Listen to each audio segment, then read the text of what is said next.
Thank you for clicking on the video. Today we're going to go over some new VR games coming throughout August, give my thoughts on a couple of games I've already tested, but first I wanted to go over what's been going on in the VR news. Firstly, the MetaQuest app rebrand to Horizon, which I'm personally not much of a fan of, has now happened on mobile apps. Personally, I prefer there to be a Meta app and a separate Horizon app, but they obviously want to encourage more users into Horizon. For example, it regularly shows my friends being in Horizon, and when I ask them what they're doing in Horizon, they actually say they're not in Horizon, which makes me think Meta wants you to believe that app is more popular with your friends than it actually is. If that's true, it's a little bit concerning, but do I personally like Horizon? Yes, I do. It's actually got some great games now, and the community is full of a variety of experiences, but it's not something I go into daily or even weekly right now. That might change in the future, but the rebrand app thing, I'm not really a fan. We've also now seen the release of version 68, and it's bringing a lot of new features. Now, if you go back over this channel's content to memory, I've never made a video that is actually focused on Quest updates being major or insane, because to be honest, the real updates that have mattered to me have been significant ones like improvements to hand tracking or improvements to mixed reality, for example. However, version 68 has piqued my interest, mostly due to the graphical performance boost that version 68 gives MetaQuest 3 owners. And for those of you awaiting MetaQuest 3S, this is obviously applicable to you too, because it will have the same Snapdragon XR2 Gen 2 chip inside as MetaQuest 3. So now we have reduced latency for our games and content adaptive brightness to make more contrast scenes darker, giving users a more immersive experience. I'm assuming this will depend on the game, because if you're playing a very dark game like a horror game, I'm imagining this feature will be pretty good. Because obviously the Quest 3 using an LCD panel, blacks can look a little washed out. Either way, I'm pretty pleased to see they're starting to bring out performance boosts for standalone gaming. We obviously need this sort of thing. And to enable this feature, you have to manually do it in the options, which makes me think they are awaiting to see the community response to this feature,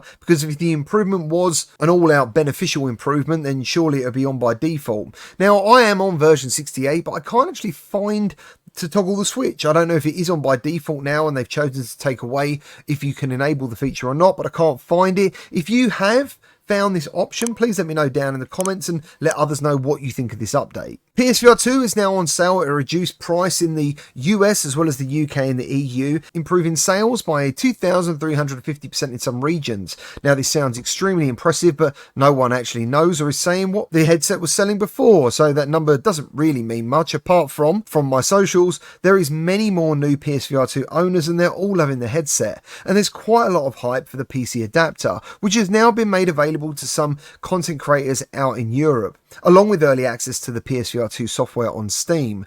Of all the creators, Voodoo DE is the one I trust the most. We've met in person many times and his VR experience is vast, and for technical feedback, I tend to back away from anyone who is brand or headset specific due to fanboyism and self-motivated reasoning on how good something really is. His take on the PSVR2 PC adapter, at least visually and performance-wise, was positive, but he did have some issues with the Bluetooth adapter and his controllers. I asked him if now having access to the PSVR2 PC adapter versus his Quest 3, what would be the headset he would go to most, and he's still sticking with the Quest 3 currently, and I'm not sure why, but this tells me they offer the same visuals, which is great, and maybe only comfort or the Bluetooth latency is the reason he would still, at the moment at least, use his Quest 3 primarily for PCVR. For me, when I get the PCVR adapter, it's going to be about putting the biggest positives of both headsets against one another, and that's the Quest 3 pancake lenses versus the PSVR2 OLED panel.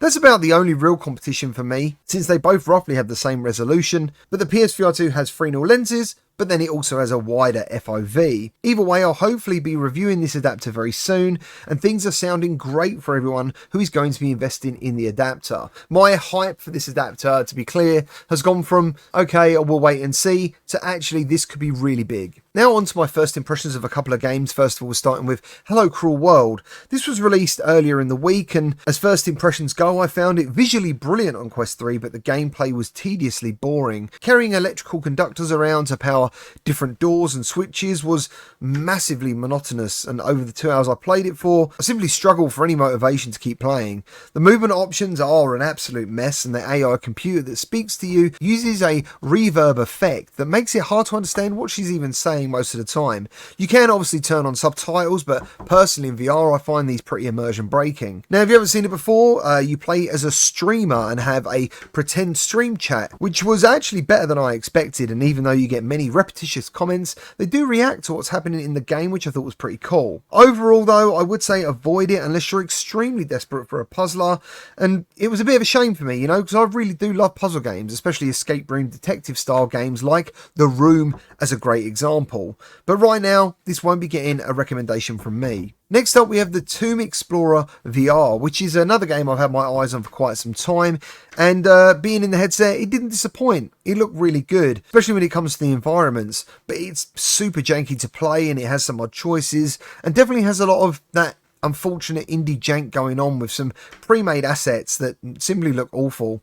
And after just over an hour of playing, unfortunately again, it's just not a game I'll be returning to anytime soon. It's such a shame because the trailer looks really good, but it just didn't feel good to play, and I simply didn't want to carry on playing after the first hour. So yeah, that one was personally quite a big disappointment. For those of you who picked up Zero Caliber 2, the developers have put a skin approved by myself for your weapons. It's a very 90s neon style skin, which is my favourite, and you get it by putting in the code 562197. Then you need to grab the weapon from the wall and then restart the game. And then you'll be able to use it with one particular gun which I've picked personally, which is my favourite weapon in the game. And if you're still on the fence about the game, please check out my review. I did a full review a couple of days ago on Zero Caliber 2, and you'll find it in this video's description. Now on to some new VR games, and unless I've missed something, August seems a very quiet month, but it's obviously the calm before the storm, which will be the rest of 2024 going forward.